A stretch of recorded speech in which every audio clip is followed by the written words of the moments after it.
Welcome to this edition of My Favorite Pokemon Types. In this episode, I'll be covering Steel-type Pokemon. Now, as a disclaimer, this video has nothing to do with the overuse, the underuse, has nothing to do with the Smogon standings, has nothing to do with metagame, competitive play. It just has to do with my favorite Pokemon of the Steel-type. The Steel-type was introduced in Generation 2 as like the ultimate defense type, only taking neutral damage from water and electric, and double damage from fire, ground, and fighting, because, you know, fighting types being super strong could bend steel, you know, that made sense. And obviously, fire would melt it. I'm not really sure how ground comes into play. I guess steel buildings would fall apart in an earthquake. All that having been said, so some of our older Pokemon that we loved got evolutions. The first of that being Scizor. Scizor was a Pokemon that I was very much looking forward to use. I thought it was an interesting choice how they went from having scythes on Scyther to, like, pincers. Even though I get that they're saying that it's scissors, like an upgrade, I guess, to the sword was having, you know, scissor, like, two blades cutting on one hand. Like, I don't know. But Scizor was really cool. Now, it gains a lot of power, but it loses a lot of speed. But then again, as a bug steel type, its only weakness is fire. So that makes Scizor a very good catcher. I use Scizor as a catcher for quite a while. I found Fury Cutter, a very weak bug move, to be like great, because more often than not, a level 40 Pokemon could just be whittled down to 1 HP if you have a level 100 Scizor. I did enjoy using Scizor. I still do. I always imagined, like, when I saw it in the anime, and it was using Metal Claw, and it was using Metal Claw more as a hammer. Like, it wasn't like scratching or trying to use, like, the pincers as like a vice grip to, you know, damage the foe. Instead, it was using it more like a hammer to hit the Heracross. And anytime you see like Scizor in the anime, it's always like very fast, very nimble, and it's just so powerful. Now, my Scizor, it does know X-Scissor, it knows Bullet Punch. I've had some that have known Wing Attack or Aerial Ace. And then, like, the final slot, I would always just vary depending on what I was trying to do with it. One of the Pokedex entries for Scizor, which I always found to be interesting, that was that its new body is very, very hot, and it will flap its wings to keep itself cool. So the wings aren't even really to help it move faster and help it, like, fly around. They're more so functional to keep its body temperature low. I think that was pretty cool. Next up is Steelix. Now, Steelix is the evolved form of Onix, much like Scyther with the metal coat into Scizor. Onix 2 with a metal coat becomes Steelix. In later generation games, you can find wild Steelix, like, in deeper caves, and I do believe there's like an iron cave in the Sinnoh region where you can find wild Steelix, and it's always kind of like, why is there a wild Steelix here? Like, I thought this was something that, like, could only happen through trait evolution. Steelix was pretty cool. I thought it was kind of neat, like, I felt its head was too big for its body, to be honest. But, so, when Steelix was fresh and new as a new Pokemon, I saw they could learn Dragon Breath, and I would use it, like, have it use Dragon Breath, because it always had that chance to paralyze. It wasn't even for, oh, it can use a Dragon-type move, and it's not a dragon. It was solely because there was that chance to paralyze, and it would make up for its speed. Now, in more modern times, we can give a Steelix Gyro Ball, which, you know, compensates for that lower speed, because you want the difference in the speed to be greater, so Gyro Ball will hit even harder. Steelix has amazing defense. It is even more of a wall than Onix was. And I always enjoyed, like, having it, you know, like, it's a wall, but it can hit so hard. In many ways, it's more like a bat, you know? Like, it's hard to damage a bat, really, because a bat is made to hit things.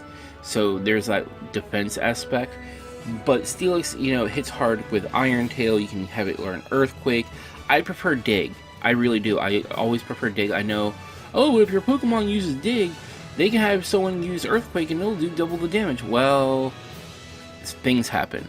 I just like Dig. It's a nice move. I think it's pretty cool. It saves you from damage for a turn. It stalls out the opponent just a little bit. And that's why I like that. And now, in Pokemon Stadium, though, what was weird was, and they kept true to this even in the anime, when it would open its mouth, its teeth were blocked, and I kind of thought maybe all of its teeth were on its lower jaw, but when it opened its mouth and some of the teeth would stay on the top and some would stay on the bottom and they were like jagged, I was just like, oh, like, it's not even that it was an imperfection, it just kind of took away from like the sleeker design that you would expect from a steel type. I know it originally comes from a rock type, but even so. In Generation 3, I thought I caught a pseudo-legendary in the Granite Cave. But no. Actually, in a way, I guess maybe Agron is a pseudo-legendary, but is not a pseudo-legendary. So, okay. Agron took forever to evolve into Lyron. It doesn't evolve until, like, level 32. But then, Lyron will become an Agron in just 10 levels. Like, what is that? So you'll have your little Pokemon for quite a while, and given how defense-oriented this Pokemon family is, when I got to the Elite Four, I was very underleveled, but somehow, so when I got to Steven Stone, right, with Lyron, and granted, you're seeing Agron on the screen, but hear me out. Cradily only knew, I think it was Leech Seed, Confuse Ray, Sludge Bomb, and I believe Ingring. Like, it really didn't have any moves. Like, I kept switching out my Pokemon until eventually the only Pokemon that were left that could fight this Cradily, and Cradily was the only Pokemon that Steven Stone had left, was Lyron. So Sludge Bomb didn't work. I stalled out Confuse Ray somehow. I don't even know how that happened. Finally, it ran out of Confuse Rays, and it just had to keep using Sludge Bomb because, well, that's all it had left, and Sludge Bomb wasn't going to work on a Steel type. Well, guess what? I finally got to get off a couple Iron Tails, and that's how I won my Pokemon Sapphire first run through Elite Four Champion Battle. That is how I did it, with an unevolved Pokemon, no held item to make it, like, special or anything of the sort. That's all that it was.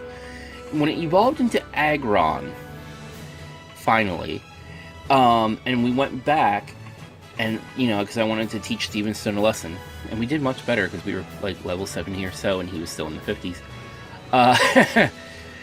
So, Agron remained one of my powerhouse Pokemon. I really took advantage of the fact that it was so defense-oriented. Now, later on, you know, it does get, like, Metal Burst, which is a good counter, and I've fallen prey to it a couple of times. However, my thing was, it had Rock Head. It's so defensive, it doesn't even take recoil damage. That was just awesome, and I like the fact that, like, Agron itself, when you read the Pokedex, it's about agriculture. It actually turns up the land so that new plants can grow. Like, I thought that was really cool. Like, it's basically a Pokemon that is farming the Hoenn region. Now, there is a Mega form. I haven't really touched Mega Agron, just because, like, I did use it in my Alpha Sapphire playthrough, but, like, all my Pokemon on my team were able to Mega Evolve. So it was kind of like, who am I going to Mega Evolve in this battle to win? That's pretty much how that went. Finally, Metagross. Now, I know there's been a lot of Steel-type Pokemon since Gen 3, and I know I'm saying finally, but Metagross is just really cool. I didn't even realize how much I was going to like Metagross. Beldum and Metang, they were kind of harder to raise, but they are kind of pseudo-legendary-ish. No, they are pseudo-legendaries. But Metagross was so worth it with, like, Meteor Mash, the Bullet Punch. I think Meteor Mash has, like, the ability to increase attack, and then you can teach it, like, Zen Headbutt because of the physical, you know, split. Even with Psychic, it was still a hard hitter. And then playing through Alpha Sapphire, and then seeing how, what was it? You get the special shiny Metagross with, well, Beldum, and you can have it evolve all through its evolutionary line, and it's got the move Hold Back.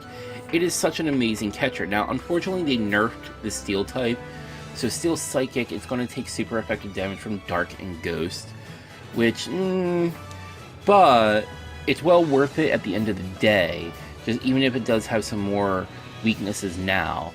I've always felt Metagross was pretty awesome, and then you can teach it Earthquake. Like, I just imagine it jumping into the air and slamming down with all 4 of its feet, hand things, just slamming into the ground to generate that earthquake, or even like, so when it does like bullet punch, it's just using like one of its, you know, like one of its forelegs. But then when it's doing meteor mash, I just imagine it again. It jumps into the air and it generates like that steel energy, and it just slams down onto the opponent.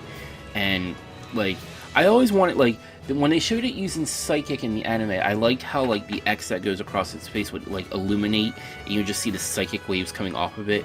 I kind of imagine that's how it might use Hyper Beam too, even though I think I saw one that used Hyper Beam and it came out of its mouth, which was kind of a shame.